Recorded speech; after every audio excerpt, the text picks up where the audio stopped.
তো আজকে ড্রাগনের পিন্ডি চটকা রেসিপি নিয়ে আমি চলে আসছি। হ্যালো সবাইকে, আসসালামু আলাইকুম। কী অবস্থা তোমাদের? আশা করি তোমরা অনেক অনেক ভালো আছো। আমি আলহামদুলিল্লাহ খুব খুব ভালো আছি। ড্রাগনের মধ্যে এই কালো জিরা যে কেন দিছে, এই কালো জিরার জন্য আমার মেয়ে খেতে চায় না। আজকে ওর জন্য পুডিং বানিয়ে দিব। তো একবার না দুইবার না, আজকে তিনবার আমি পুডিং বানাচ্ছি।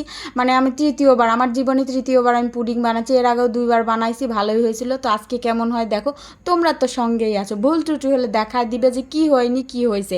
আপু এটা হয়নি। এখানে তো অনেক পাকা পাকা রাঁধুনি থাকে ফেসবুকে, কারণ আমি তাদের ধারে কাছেও না, কারণ আমি রান্না বান্না অত পারি না ভালো মতো। এই যে আমার ড্রাগন ফলের জুসে বলক চলে আসছে, এটা এখন নামিয়ে সুন্দর মতো সেট করে নেব। তো এটা হয়ে গেছে অলরেডি। এখন এটা আমি হচ্ছে যে ঢালবো, যেটাতে আমি সেট করব, মানে পুডিংয়ের। তো আরেকদিন আরেকটা পুডিং বানিয়েছিলাম, কি পুডিং মনে নাই, মনে হয় ম্যাঙ্গো পুডিং। তো ওটা এমন খেতে বৃষ্টি হয়েছিল। তো যাই হোক, ওটা মানে আরেক দিনের কথা। আজকে কেমন হয় তোমরা দেখতে থাকো। ওটা খেতে একদমই ভালো হয়নি, এই জন্য আমি বললাম। তো প্রথম প্রথম কোনো রান্নাবান্না করলে অত ভালো হয় না, একদিন দুই দিন খারাপ হবে, তৃতীয়বার চতুর্থবার কিন্তু ভালো হবে। তারপর আমি ছেঁকে নিলাম, যেহেতু আমি নতুন রাঁধুনি। তো ওই আমার পুডিংয়ের যে আগার আগার দিয়েছিলাম সেটা একটু বিচি বিচি হয়েছিল, কেন বুঝতে পারছি না। তোমরা কমেন্টে বলো তো যে কখন আগার আগার দিতে হয়। আমি তো জাল করার আগে আগার আগার পাউডারটা দিয়ে দিই, তারপরে জাল শুরু করি। তারপরে বিচি বিচি কেন হয় বুঝতে পারছি না। তারপরে দুধের মধ্যে আগার আগার পাউডার দিয়ে দিলাম আর চিনি দিয়ে দিলাম। এই যে আমি তো হচ্ছে এই ড্রাগন ফলের জুসে চিনিই দিইনি, তোমরা মনে করে দিবে না। তো যাই হোক, ওটাতে আমি চিনি দিইনি, ওটা কিন্তু হয়ে গেছে। এখন কি করার, কিছু করার নেই। এটাতে আমি চিনি দিয়ে দিলাম 3 চামচ, কারণ আমি মিষ্টি খুবই কম খাই। তো যাই হোক, এটা তো বলক চলে আসলে এটাও ওর উপরে ঢেলে দেবো সুন্দর মতো। কেমন আজকে হয় দেখো।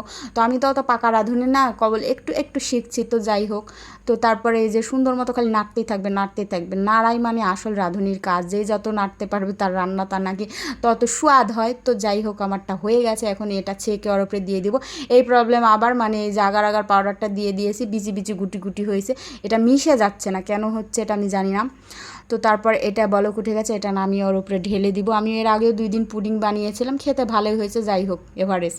তো তারপরে এটা ঢেলে দিব সুন্দর মতো করে এর উপরে। এই দেখো সুন্দর করে ঢেলে দেবে, দেখতে অনেক সুন্দর লাগবে।